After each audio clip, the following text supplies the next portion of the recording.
In this series of videos, we're going to be covering Chapter 24 in the 15th edition of Ragan, where we're going to be starting to think about what the long run looks like in this macroeconomic model we've been developing. So we've been really concentrating on short run, kind of shocks and shifts in the AD or AS curve. Now we're going to introduce this idea of a long run versus short run. So we're going to begin thinking about three different kind of states in our macroeconomic model. The first state, which we've been kind of looking at now, is the short run. So this is where factor prices are assumed to be constant, so they're kind of taken as given and they're constant. And factor supply, so that means like inputs into production and technology are assumed to be constant as well. So that's what the short run looks like. Today, we're going to introduce this idea of another state in this macroeconomic model, which would be the adjustment of factor prices. So this is some kind of period of time where factor prices are adjusting. And that's going to really happen through wages. And so here, factor prices are flexible in that if the economy is really humming and it's really overheating or it's really strong at some period of time, there's going to be upward pressure on wages. And if it's, we're going through a trough, we're in a downturn in the economy or something like that, we have downward pressure on wages. Again, we're going to be assuming technology and factor supplies, so that's like the labor supply and things like that are constant in this model, or in this state, I should say, in this adjustment of factor prices state. And finally, the last state we're going to look at in this macroeconomic model is going to be the long run. And this is when factor prices have completely adjusted, so there's no pressure on factor prices to go up or down, so there's no pressure on wages to go up or down. And in this state is where we can see technology and factor supplies changing. And so changes in that are going to affect our long run equilibrium. So here on your slides is just kind of just putting that slide into those three different states, or kind of what I discussed in that slide, into just a table here. So the first column has to do with the short run, and just like I was saying, factor prices are constant or exogenous, so they're kind of taken as given. And we study the short run to see how shocks to this AD and AS curve affect real GDP in the short run. And so we're going to really look at this adjustment period, and this is when these factor prices are flexible or endogenous, so these wages are changing, though technology and factor supplies are constant. And we're going to study this to see how business cycles, or when we have peaks and troughs, and this adjustment period is bringing us back down to Y star, which, if we remember, is potential GDP. And finally, the long run is that final state we're just talking about. So here are the key assumptions of the state. Again, factor prices are fully adjusted or endogenous, so there's no pressure on wages to go up or down, but technology and factor supplies, and therefore Y star. So this Y star that we've been talking about, or potential GDP that we've been talking about, could be changing. And we really want to study this state because you want to think about how do we increase our potential GDP over time. So in those graphs in these earlier chapters, we saw business cycles was this kind of this peaks and troughs around this Y star, but we also want to be increasing Y star over time. So that's why we might be interested in studying this state of the economy. So let's first start talking about this slide, which is about output gaps. So I'm just going to bring a whiteboard up to work on it. All right, so we think about these output gaps. And if you remember, we decided that output gaps was this difference between Y and Y star. And so if this was greater than 0, we had an inflationary gap. That's supposed to say inflationary gap. And if it was less than 0, we had a recessionary gap.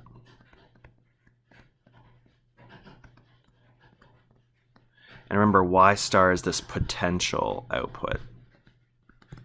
So remember, that's just if our economy is running using its normal rates of utilization for all of our supplies or factor supplies. This is how much GDP that we would get. Remember, that's Y star.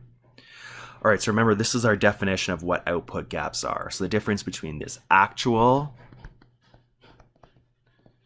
and potential GDP. So if actual is above the potential, we have this inflationary gap. If actual is below potential, we have this recessionary gap. And so let's just draw them both out. Let's erase that because it wasn't very straight.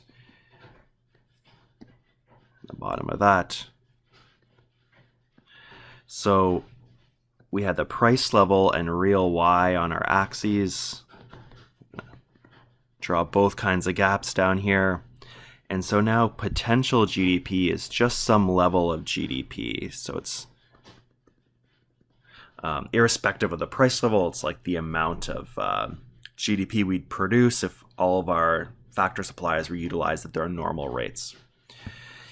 And so if we have a inflationary gap, for instance, it means our current equilibrium is above potential. So here is our AD and AS. This equilibrium was, this Y was above the potential. So Y is above Y star, so we have this inflationary. On the other hand, we could have an economy that's below its potential. So here's AS and AD. Here's the short run equilibrium. Here's the price level on each of them. And here we have this negative output gap. So we have a recessionary gap. Since Y star is above Y, or Y is less than Y star. All right, so let's go back to the slides here. And so when we have Y greater than Y star, the demand for labor is relatively high. So lots of people are trying, lots of businesses are trying to hire workers. Workers are in big demand, labor's in big demand. And so we have this upward pressure on prices. So the inflationary output gaps, there's high profits for firms, there's unusually large demand for workers / labor, and this is when we see wages and unit costs tend to rise because firms are going to be competing for this labor, so we have this upward pressure on wages. When Y is less than Y star, the demand for labor is relatively low. So in a recessionary output gap, we have relatively low demand for labor. This is when there's going to be low profits for firms, and because of this low demand for labor, wages and unit costs tend to fall. So this is, again, assuming there's no inflation or productivity growth within this time period. But the general idea is if there's inflationary gaps, there's upward pressure on wages because the demand for labor is high. In a recessionary gap, the economy is not doing very well. There's lots of people looking for work. Unemployment's relatively high, so we have this downward pressure in wages.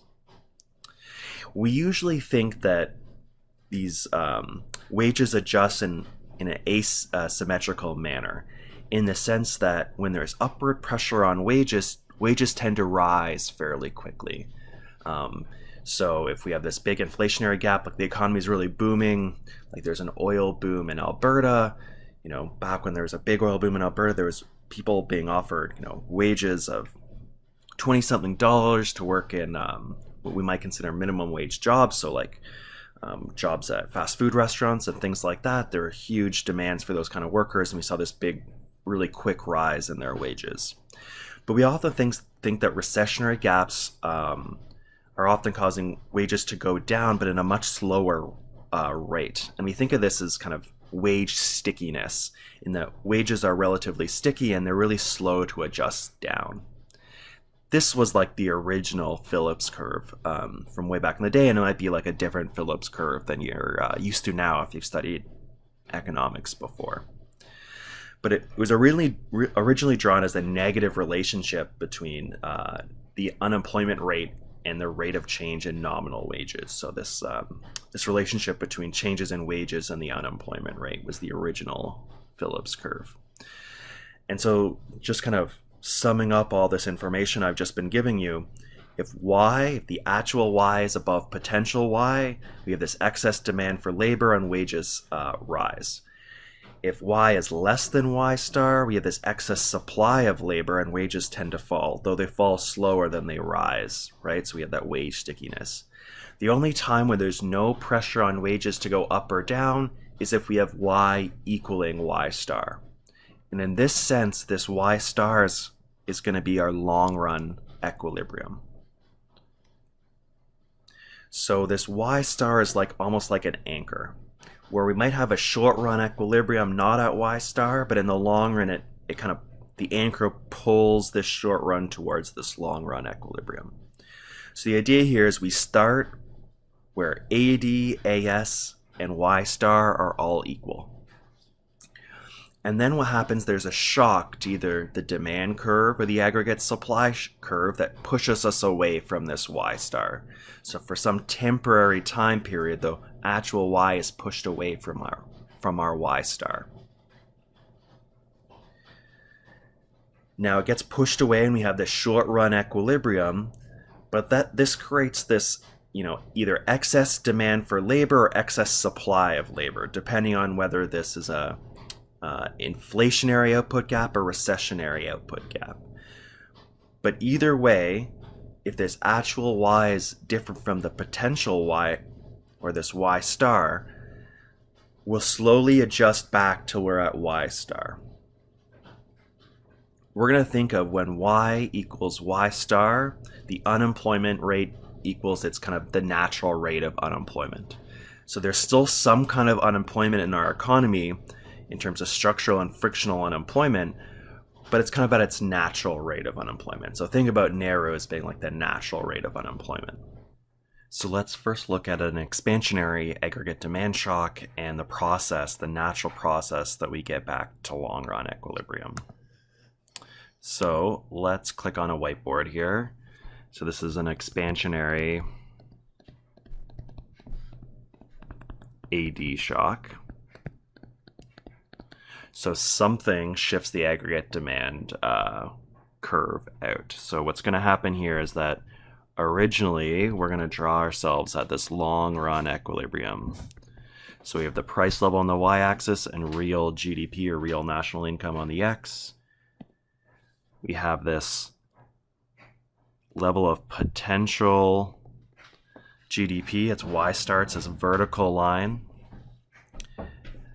And then let's say we started out at long run equilibrium. So this is our AD curve. This is our AS curve. This was our original price level. And we have this expansionary AD shock. So expansionary AD shock is just a rightward shift of the AD curve. So let's say it shifts out to this point here, to this line here. Well, that's going to have this new equilibrium. We have a y0, and now our national GDP has gone up, and we have this inflationary output gap. So here's this output gap, and we have this short run equilibrium where we have higher price levels. Maybe we'll put P1 and P0 there, and a higher level of real GDP. So this is the first thing that happens. We get this AD shock to push us out of our long run equilibrium. Now, what we're going to talk about now is the natural process that brings us back to long run equilibrium. So we're at this inflationary output gap like we've talked about down here. So we're talking about this inflationary output gap down here. And remember, if there's an inflationary gap,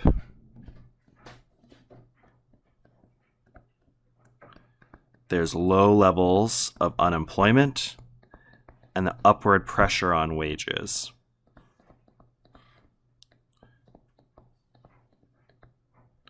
So that means wages needs to be going out because we have this inflationary output gap because we're at this equilibrium right here. Well, if there's upward pressure on wages, let's not forget that wages are an input in our production. And an increase in input prices is going to shift our AS curve to the left. So this upward pressure on wages is causing this AS curve to slowly shift to the left, and it's going to keep on shifting until we're back at this long run equilibrium, and now we just have a higher price level. So the first thing that happened was we had this AD curve that shifted us away from equilibrium, give us a Y of Y1 and a price level of P1. We had this inflationary output gap. So if there's no government intervention, we have this inflationary output gap. There's upward pressure on wages, which causes this AS curve to slowly shift to the left until we're back at this long run equilibrium. So that's how an expansionary AD curve would work. AD shock would work. Now we can look at a contractionary AD shock. So now we can go through the same process with a contractionary aggregate demand shock. So again, we have our axes here with the price level and the real Y. We have this potential output, this Y star that's acting like an anchor. So let's say we start off at long run equilibrium where AS and AD cross at exactly at that. Let's get rid of some of that line. Exactly at that Y star. So this is our original equilibrium. We'll call it Y0 and P0. And let's have a contractionary AD shock. So if remember, a contractionary AD shock is a leftward shift of the AD curve. So let's put AD prime here. And we're at this new short run equilibrium at P1 and Y1. So we're at this recessionary output gap because the actual Y is less than Y star. So we have this recessionary output gap. So we have a recessionary output gap. So we have high levels of unemployment. There's going to be downward pressure on wages as a result. On wages, I should say. So we're at this AD prime and AS equilibrium. So this new equilibrium right here. This is the first thing that happens, is this leftward shift from this contractionary shock. And we're going to have really high levels of unemployment. So there's lots of people looking for work. The economy is not doing too well. It's like in a trough right now. And so what's naturally going to happen is that there's going to be downward pressure on wages. So there's so much unemployment that there's downward pressure on wages. And that means this AS curve will start shifting to the right because there's downward pressure on wages. Input prices are going down. And so we're going to keep on shifting this AS curve. It's going to keep on shifting to the right until there's no reason for it to shift anymore, which is when it's back at Y star.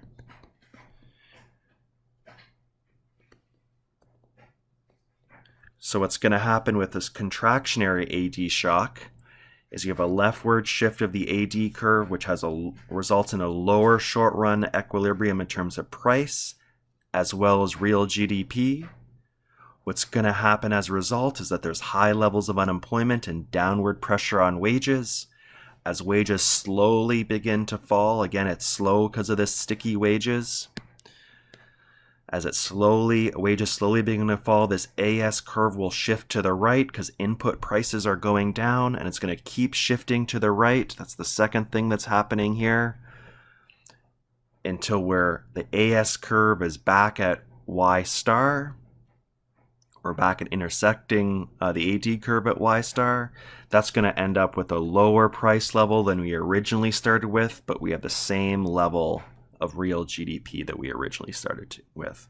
So this is the natural way that the economy will adjust. So notice, like we said, Y star is like an anchor. We might have like a short run equilibrium that's away from Y star, but Y star is gonna drag us back because of its effect on wages. Because if we're having a recessionary or inflationary gap, we have some pressure on wages and we'll slowly adjust back to Y star. So it's like an anchor that brings us back. So notice if we have either a contractionary or expansionary AD shock, wages will always adjust and pull us back to this long run equilibrium where these two curves cross at Y star. So let's just go back to our slides. And now how quick this adjustment is depends on wage flexibility. So if wages are quick and it's easy to adjust wages up or down, this process of moving us back to long-run equilibrium could be really quick. But if wages are slow to adjust, then we could have a really long time with like a recessionary gap or something like that. And don't forget, when we're talking about these recessionary and expansionary gaps, we're talking about different kind of points on the business cycle. So let me just make sure we kind of understand what we're talking about here. So I'm just going to erase this whiteboard here. Let's just get a quote unquote normal color. Let's just do black. So remember, when we're thinking about business cycles, we have this Y star we've been talking about, this potential GDP, and what the business cycle is these peaks and troughs around this potential GDP. So this is like the actual Y that we've been talking about. And so at this point right here, we have an expansionary or inflationary gap.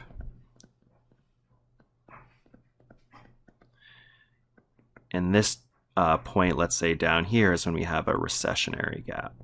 So we're talking about different points along this business cycle. So if we have a expansionary AD shock, and we're in an inflationary gap, we're kind of at somewhere above our potential Y star potential GDP. If we have a recessionary gap, it means we're somewhere below this potential GDP.